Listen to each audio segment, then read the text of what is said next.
Dear students, this is the fourth session of unit number 2, that is types and levels of testing.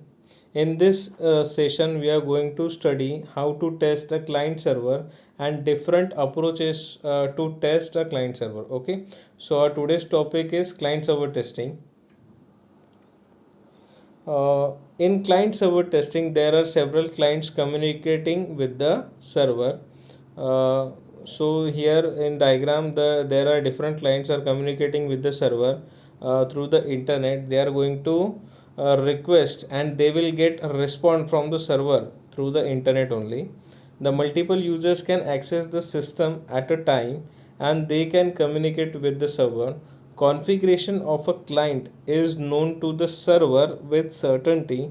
And third one, the client and server are connected by a real connection. Real connection means nothing but an internet. Next is client server testing approaches. So first approach is component testing. One need to define the approach and test plan for testing the client server individually. Means we want to define a test plan to test the client and server. While testing the client or testing a server, you need to test it by using simulator. And while using the simulator, you must have the network. Means we can say a real connection with between the client and server. Okay, so by using the simulators, you can check the components of client also and server also. Next is integration testing. After successful testing of server, client and network, they are brought together to form the system testing. Means here you need to integrate them and you need to check the communication between the client and server by transferring some amount of data from client to server and server to client through network. Okay, next is performance testing. System performance is tested when number of client is communicating with the server at a time. Means number of clients are communicating at a time, means simultaneously with the server. So we'll check the performance, how the server is going to respond to that particular client. So we'll get the idea what is the performance of particular server is. Okay, so volume testing, stress testing may be used for the performance testing. The test under the maximum load as well as the normal load is expected. Okay, so we are going to apply stress testing also and volume testing also to check the performance of client and server too.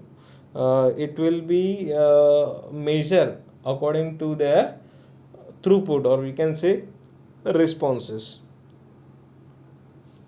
Next is concurrency testing. In this approach, it may be possible that the multiple users may be accessing the same record at a time. Means in performance testing, we have seen that multiple users are accessing the server at a time, but they are not accessing the same data. Okay, but in here in concurrency testing, the multiple users are accessing the server and they are accessing the same record at a time. So it is called concurrency. So you need to test it, and in concurrency testing there is required to understand the behavior of a system in this situation. Okay, next is compatibility testing. In compatibility testing, the client server may be put in different environment when the user are using them in production. The server may be in a different hardware, software, or the operating system environment than the recommended. Means you need to check them in a different configuration, or we can say you need to check, you need to execute, or you establish the communication, or we can say you need to set up the server, or you need to set up the client on a configuration which are different from the recommended configuration, and you need to check the compatibility of that client also and that server also, how they are going to respond on the different configuration. Okay, so this is enough with the client server testing. uh, Two more sessions are remaining of unit number 2, so we will discuss it in the next section. So this is enough with this. Thank you.